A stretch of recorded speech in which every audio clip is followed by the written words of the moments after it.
Hello, my name is Marcus Robinson. I made this short film to explore the father-son relationship and how the effects are passed or not passed on to the next generation. Over the course of this project, we will discuss how the father-son relationship molded and guided these men to the men they are today, and how they would pass these lessons that they've learned to the next generation.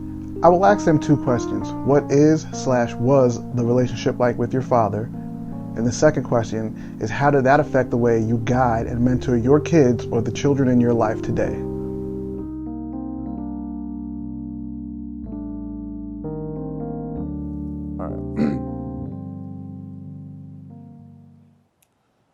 We're told to live our life like it's golden, glorify light-skinned women and shun those the same complexion as Kelly Rowland. We rolling from cotton fields to street corners, but still descendants of slaves who were stolen, and feel the need to prove how hard we are like commercials for Trojan, cause only in America.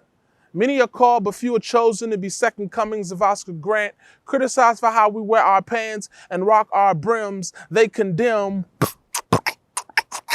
our ensembles on street corners, raid our ciphers, and beat us over the head with all types of acts of discrimination. Mistake us for hip-hop heads when we're really its faces. DJ spin that. Take us back, DJ spin that. Take us back a few generations where the fathers were absent, so boom boxes became the replacements. Back when we would strip our Adidas of its laces because we got tired of hanging from the threads of a broken community where hustlers bag their product by the soul-fed syllable. Move more keys than pianos. You never saw a generation so in tune with death.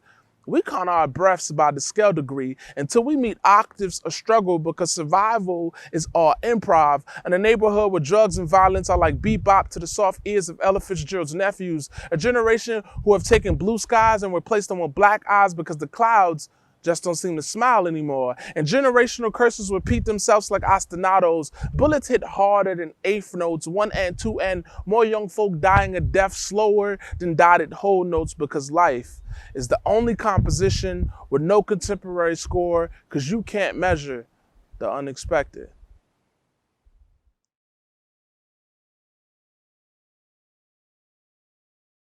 My name is Zima James, and I'm a hip-hop artist, to just make it short and sweet. Yeah. The relationship with my pops, I think is pretty good. I think it's pretty good. Of all the men that my mom been with, like my siblings' fathers, some of them were around, some of them were kind of around. My pops has been like the most around. He's been there. He's a quiet dad though. He doesn't talk a lot. So he like gave money, and then like if I needed to be disciplined, like extra discipline, my mom would call him, and then I'll get on the phone with him. But it's pretty good. It's progressed. Our communication has just progressed and gotten better. I remember the first time before I moved here, or before I went to college, I was going to move to Philly, and then I gave my pops a hug. I was like, "I love you," and he was like, "Same here." But and then later on in life, he started to tell me like, "Yo, I love you" on the phone, because there was a point in time where like when we get off the phone, he wouldn't say that, and then like he started to say it, which is cool. And now we talk. I try to talk to him every other week. But yeah, he's a cool dude. He's just quiet. My dad never hit me. He only hit me like once, and I think it was like a reflex thing. But because I had accidentally hit him with something, and he just like, "Don't touch me." But other than that, he never he would just be. My mom did most of the discipline, like the whipping and spanking and stuff like that. And then like sometimes she knew that like I like a lot of reverence for him though. She knew that like, "Yo, let me get me down and fight." And he wouldn't yell or anything. He'll just be like, "Yo, you better listen to your mom. Like whatever she's telling you to do." And then like that would work for a couple months, and then she'll call again. And then for the most part, my relationship with my dad and the way I think about it. So I'm a junior. So my dad's name is Emmett James Williams. So I'm Emmett James Williams Jr. So like, and a couple rap songs I put like, my mom named me after my pops to be the better version of my father. And not like on some comparison stuff, just on some like, I think that I was blessed with the opportunity to do what he did, but be better at it. So whatever that means. So for me, what that means, I think about it as like, as an uncle. So my sister has a few different children, and I try to be the best uncle I can be. And they're still younger, so we can't really talk like that, but when they get older, I plan to be like, just hella active in their lives. Because my uncle was active in my life. He told me once, so I don't doubt you're talented, I don't doubt like you'll be rich or famous, whatever it is that you're trying to be. He's like, but if you don't give back like I've given to you, then you ain't shit. So that's something that always is in my head. So I'm always thinking about like, when I'm doing something or I think about my future, I think about how is this not only gonna affect me, but how's it gonna affect my nieces and my nephews. As far as artists and being a mentor to artists, I don't know. I try to help when I can. I like to think that I'm from church. I grew up in church, but like I like to think that people's lives should speak in volumes. So like without me even having to say something, without me like, I'm this, I'm like, I hope that like you be able to look at my life and be like, this is the type of person he is. So that's just what that I try to do. And we all in it together, especially like DIY indie people, like we try to accomplish the same goals in a sense, so.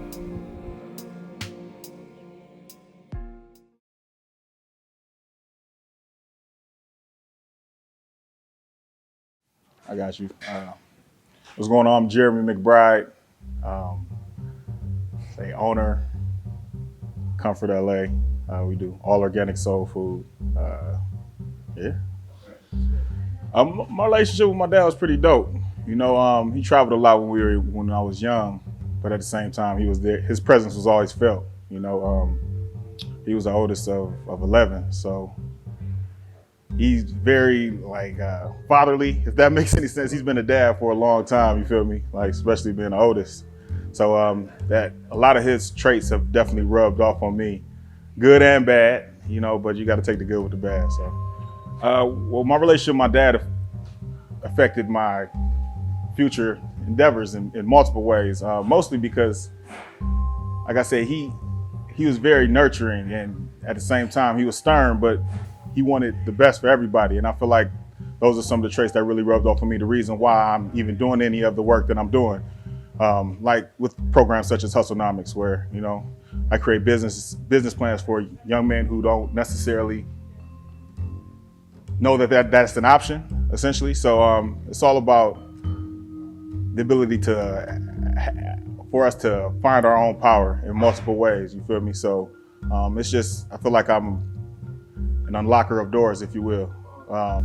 Just to put the concept in young men's minds that you can honestly create and do whatever it is that you set your mind to, because shit, I'm doing it, you feel me? Like, I'm in a situation where I never honestly thought I would be in, you feel me? And it's just all because, hey, surrounding yourself around the right people, the core values that I grew up on or that I was raised with, and you feel me? And also keeping a positive mental outlook on everything. Because at the end of the day, there are going to be lows, but the highs are going to be there as well. So it's about finding your balance, not getting too low on the lows and not getting too high when the highs do come around. I'm very strong-willed, very strong personality. I'm very loving, but at the same time, I can be very, very stern if necessary. You feel me? And that's just my universal temperament. It's not. And I definitely get it from my dad. You know, he has a quick switch. You know, he's not the type that you want to make mad. And I can say I am absolutely the same, you know, but at the same time, I feel like where I differ from my dad is that I feel as if I'm more in tune with other people's emotions, you feel me? So like knowing when to be this type of leader or this type of leader, you know, has come from me, understanding where my key leadership ability has come from, which is him, and also being able to take it to the next level, if you will, you know, just by identifying it and understanding that not everybody learns the same way. I was lucky enough to do a pop-up in my hometown of Cleveland, Ohio last year, you feel me? So yeah, he got to see me in a rare element, you know. He's I moved away about 11 years ago, so like I pretty much grew up out here in LA. So it's like just for him to see me in that capacity, you know what I'm saying, running a business and playing quarterback and, you know, just guiding a team to deliver the Comfort LA experience was super dope. And I know he was super. He's not the type to talk about it too much. You feel me? But I know, like just through the conversation and the little things that he said, that bro really appreciated that. Yeah. Word.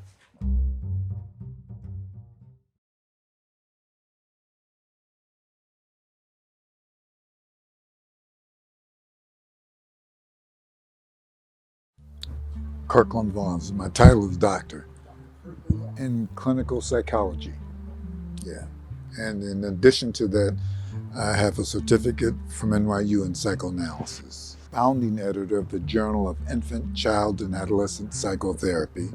I did that for 11 years. Published chapters in books and maybe 6 to 10 articles. 6 to 10 articles. Some are coming out this year. So it'll be about 10 articles in journals. Okay, I'm glad you put 2 questions in there, because it is my father passed 20-some years ago, and my relationship with him now is pretty good. It had changed in the latter part of his life, and I think we were both very, very thankful for that. Coming up with him, it was a difficult relationship. My father, like most black men, especially black men from the South and in the Chicago area, were very much brutalized by the effects of racism. And so what I got from him was, more than anything else, I think the ability to fight. He was a stalwart for that. You'll not surrender, you'll not feel bad. I did feel bad. I just wouldn't admit it to him. It cost us the affectionate aspect of our relationship. I didn't think I had his eye, and so I think it impacted my sense of self-worth without a doubt. One of the ways my relationship with my father affected my relationship with my own children is having to teach me the importance of our relationship. And it comes across in very simplified ways.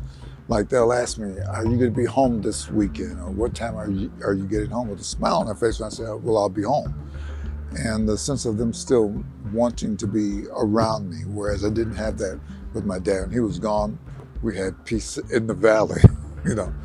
I think the other thing I got is being very sensitive about my criticalness, trying to give feedback in such a way, even when angry sometimes, and I know I mess up, but in such a way as not to do injury to their self-esteem.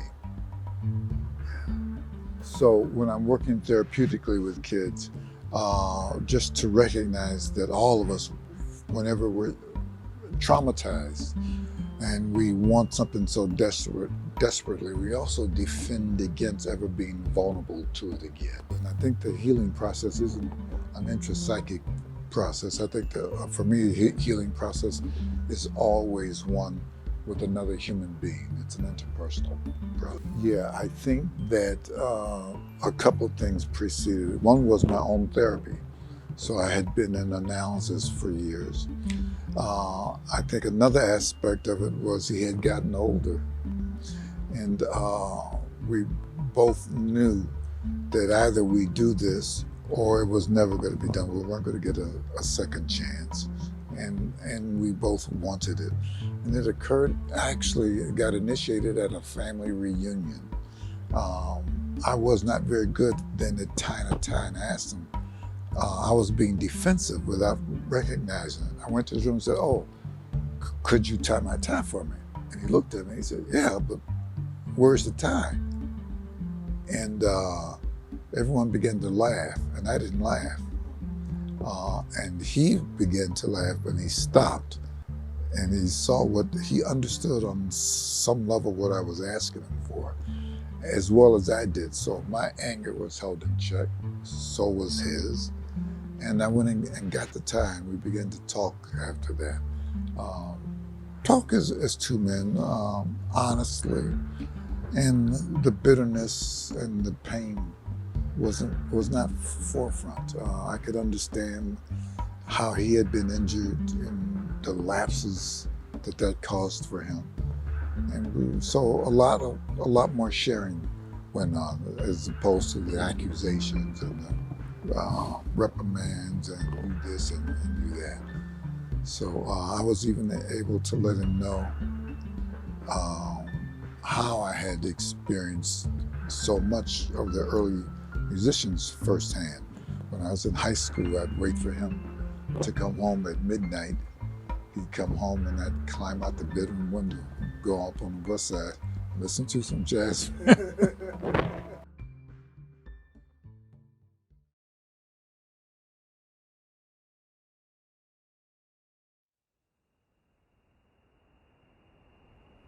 My name is Derrick Robinson, and I am an acting county court judge in Suffolk County, and I preside over the drug court and the mental health court. Well, my father is now deceased, and my relationship with my father was very poor. He was not really a presence in my life, and it did have a tremendous impact on me. He and my mother divorced when I was about 5 years old, and he was not a presence in my life when I was growing up.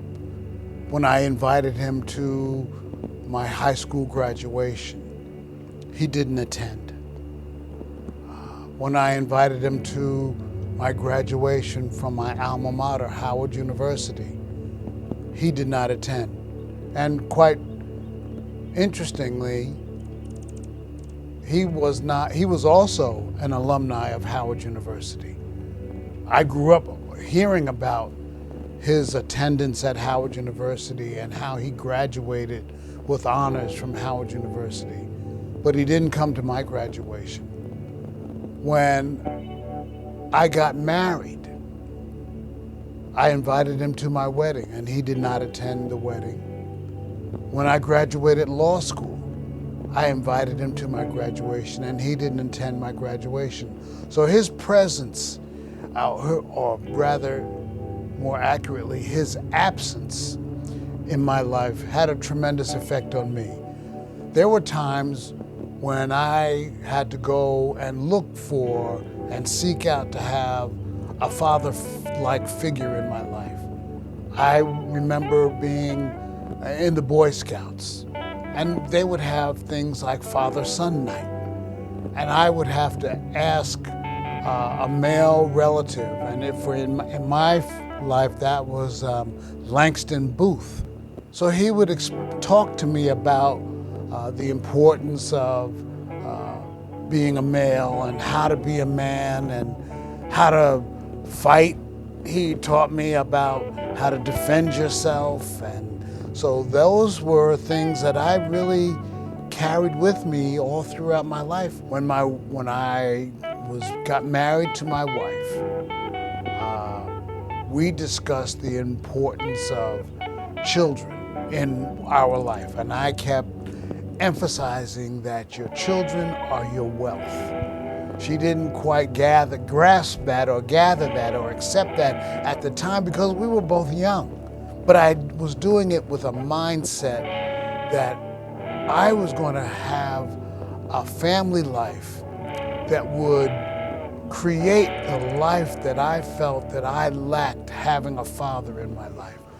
We grew up in a community, we were involved in our community, and we were able to extend ourselves and reach out to not only our own children, but their friends and family friends as well, where I didn't really appreciate it, how impactful that experience was, but it could be similar to how when I grew up, I was observing other families and how their fathers were interactive.